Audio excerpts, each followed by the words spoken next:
E aí, meus amigos, boa noite. Aqui é o Nilson Leal Júnior, gravando mais um vídeo pro canal. São meia-noite e 17. Hoje foi um dia cansativo no escritório.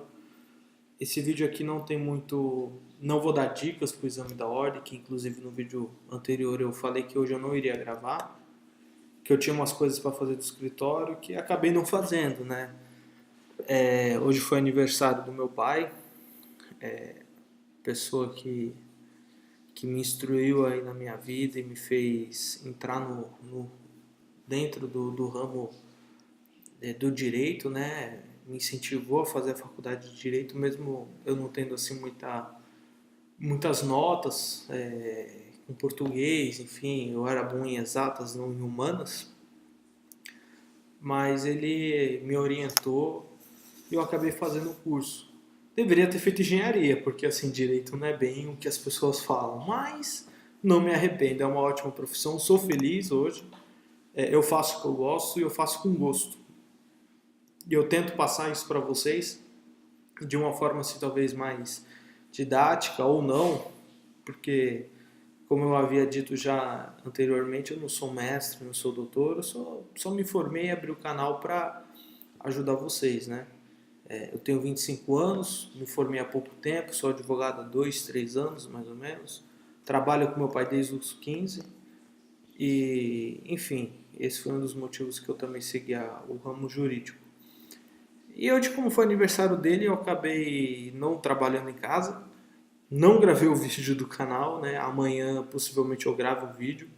E estou gravando esse daqui para contar como que foi meu dia.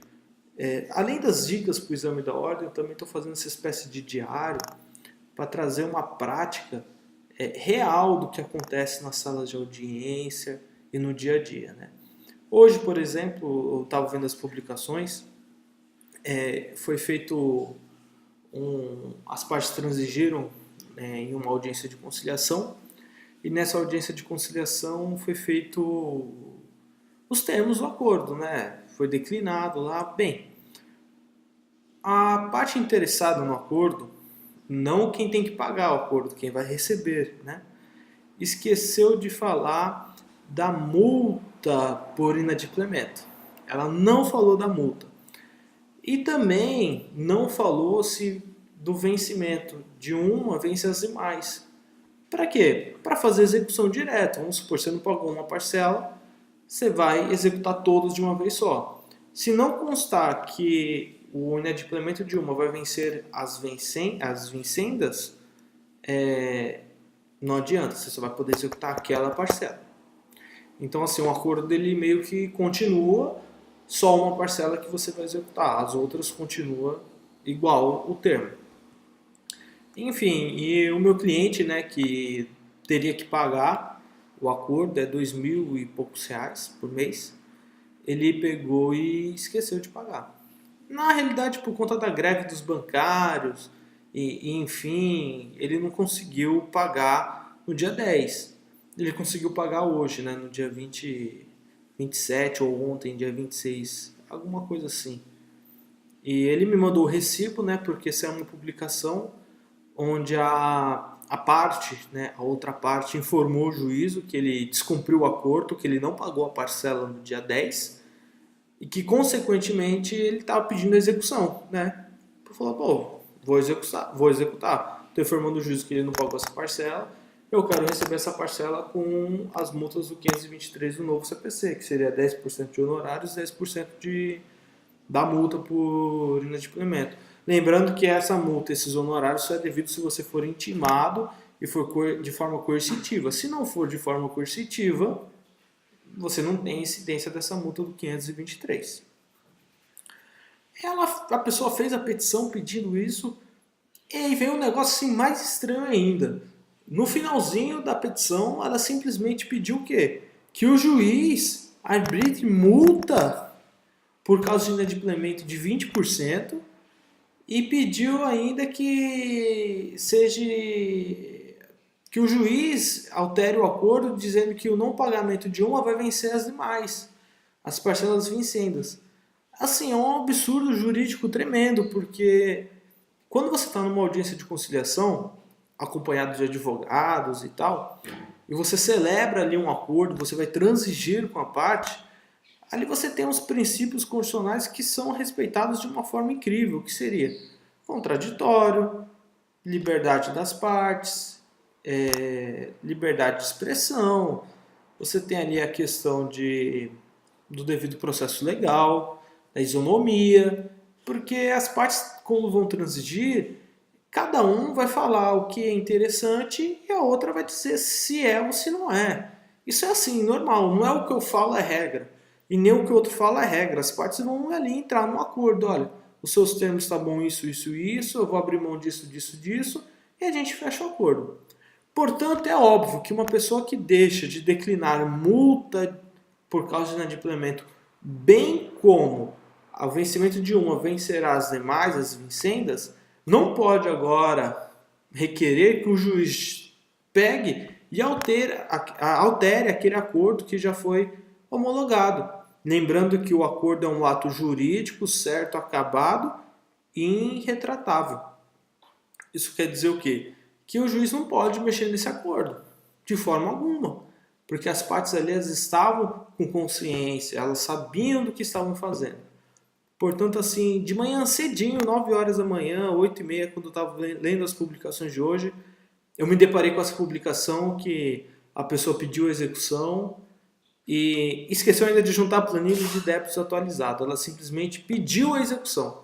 E quando eu fui ver a petição dela, ela realmente pediu a execução, não juntou a planilha e fez esses pedidos que extrapolam aí possivelmente o bom senso de um advogado aí que está militando, que sabe pelo menos ali algumas ordens e uns princípios do novo CPC, inclusive, que ele preza muito, que as partes podem transigir e o que as partes transigem, inclusive decidem dentro de um processo, o juiz tem que respeitar. Se as partes peticionarem informando o juiz que o processo tem que ser julgado esse ponto, o juiz vai ter que pegar e vai ficar distrito a esse ponto. Ele não vai poder sair disso.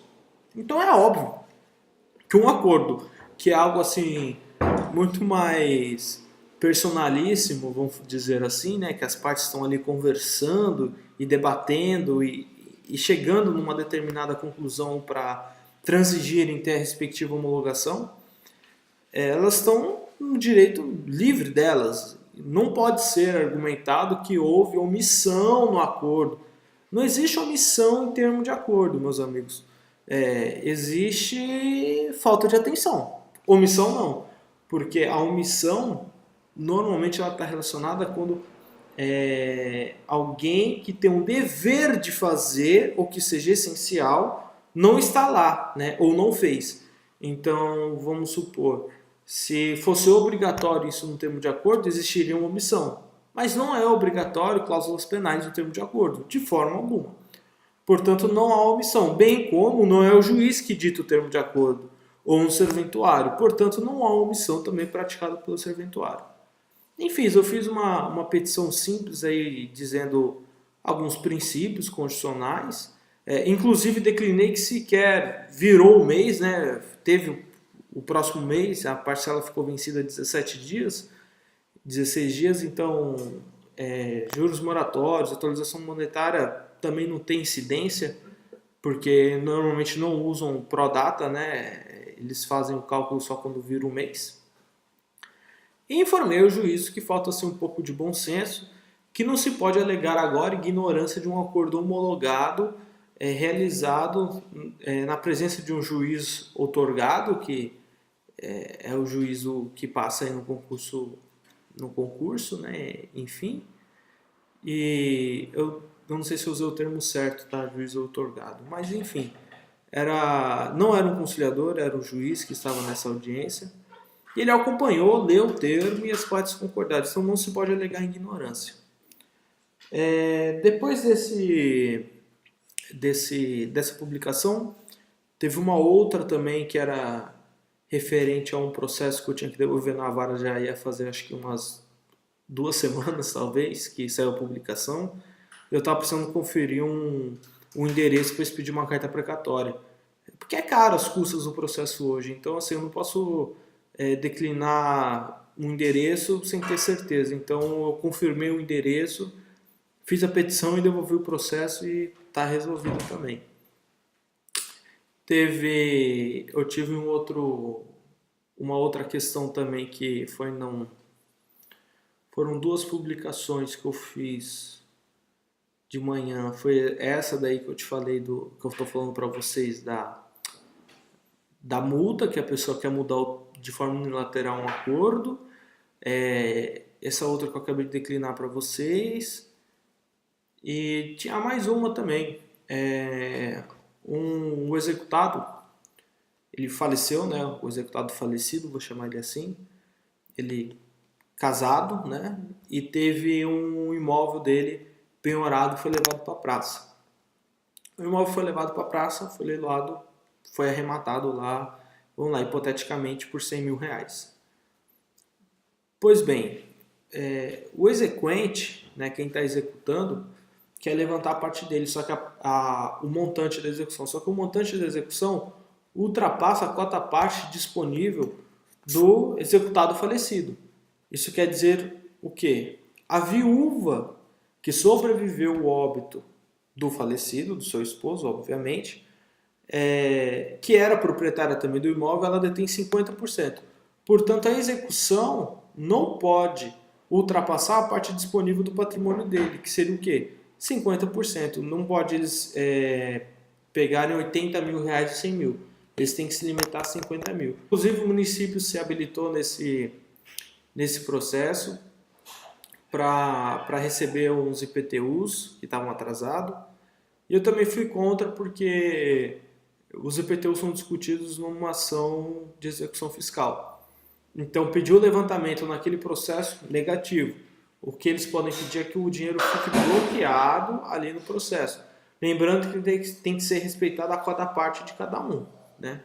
Ela tem também responsabilidade, mas só de 50%. Então não pode descontar 100% da dívida do valor dela. Só podem descontar 50%, que é a cota parte dela.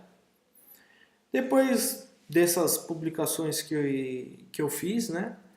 Eu tive uma audiência trabalhista que não teve acordo. Eu fiquei muito triste porque a reclamada sempre vem com a mesma história, que está difícil, que não tem cliente, que não consegue serviço, e veio com uma proposta aí medíocre para fechar o acordo de 3 mil reais, que obviamente não foi acerto aí, porque o reclamante trabalhou 2 anos, ele se acidentou, ele fazia jus à estabilidade de 1 ano. Tem a questão do INSS, que ele ficou afastado e não recebeu salário, não conseguiu se habilitar por falta de estar com o INSS recolhido. Então, eles fizeram essa proposta aí medíocre, ridícula aí de 3 mil reais, e eu não aceitei por conta do período que ele trabalhou, enfim. A proposta seria 10 mil reais, o reconhecimento do vínculo e a expedição de ofício para habilitação dos seguros de emprego. Seria uma coisa assim, no mínimo, razoável. Não diria justo, porque ele não recebeu nada até agora. Recebia valor menor do piso, tem hora extra, auxílio refeição, um monte de coisa. Dá uns 15 pau aí a ação dele sem o seguro. Com a indenização do seguro dá uns 20.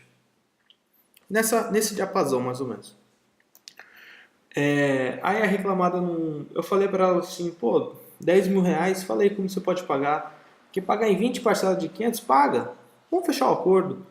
Eu tenho essa intenção quando eu vou para a audiência de querer fechar o acordo. Não que eu seja um advogado bonzinho ou que eu seja o famoso acordão, né? Vamos lá fazer um acordo. Não, eu acho que eu entendo a situação econômica hoje do país e que está difícil para as pessoas, principalmente aqui da minha cidade.